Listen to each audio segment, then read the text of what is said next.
ایک بزرگ کی حضور سے بے پناہ محبت۔ ایک بزرگ حج کے سفر پر گئے تھے۔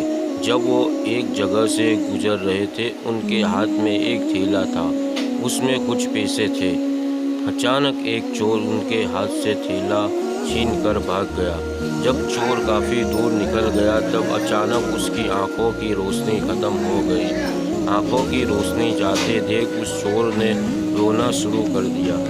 جب لوگوں نے چور سے پوچھا بھائی کیا ہوا، تو وہ کہنے لگا میں نے ایک آدمی کا تھیلا چھینا ہے، وہ کوئی بڑا اللہ کا قریبی بندہ لگتا ہے، میری آنکھوں کی روشنی چلی گئی، خدا کے لیے مجھے اس کے پاس پہنچا دو تاکہ میں اس سے معافی مانگ سکوں۔ جب لوگوں نے پوچھا کہ یہ قصہ کہاں پیش آیا تو کہنے لگا فلاں نائی کی دکان کے قریب پیش آیا۔ لوگ اس کو اس دکان پر لے گئے اور نائی سے پوچھا کہ اس طرح کا کوئی آدمی یہاں سے گزرا ہے، آپ اسے جانتے ہو؟ اس نے کہا مجھے اس کا گھر تو پتہ نہیں، ہاں مگر نماز کے لیے وہاں آتا جاتا رہتے ہیں، اگلی نماز کے لیے پھر آئیں گے۔ یہ لوگ انتظار میں بیٹھ گئے۔ وہ بزرگ اپنے وقت پر تشریف لائے۔ لوگ اس چور کو ان کے پاس لے گئے تو اس چور نے جا کر ان سے ہاتھ پاؤں پکڑ لیے کہ مجھ سے غلطی ہو گئی، گناہ ہو گیا، نادم ہوں، شرمندہ ہوں، میری آنکھوں کی روشنی چھین گئی، آپ اپنے پیسے واپس لے لیجئے اور مجھے معاف کر دیجئے تاکہ اللہ تعالیٰ میری آنکھوں کو ٹھیک کر دے۔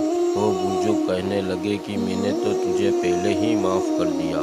یہ سن کر چور بڑا حیران ہوا، کہنے لگا حضرت میں تو آپ کا تھیلا چھین کر بھاگا اور آپ کہتے ہیں کہ معافی مانگنے سے پہلے ہی معاف فرما دیا۔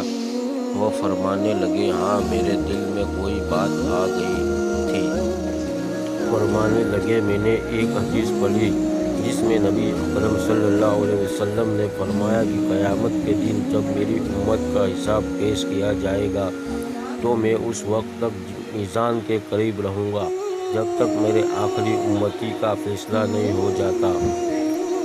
میرے دل میں یہ بات آئی کہ اگر میں نے اس چور کو معاف نہیں کیا تو قیامت کے دن یہ مقدمہ پیش ہوگا اور جتنی دیر میرے مقدمے کا فیصلہ ہونے لگے گی، اللہ کے نبی علیہ السلام کو اتنی دیر جنت سے باہر رہنا پڑے گا۔ اس لیے میں نے معاف کر دیا کہ نہ تو مقدمہ پیش ہوگا نہ ہی میرے محبوب کو جنت میں جانے میں دیر لگے گی، وہ جلد جنت میں تشریف لے جائیں گے۔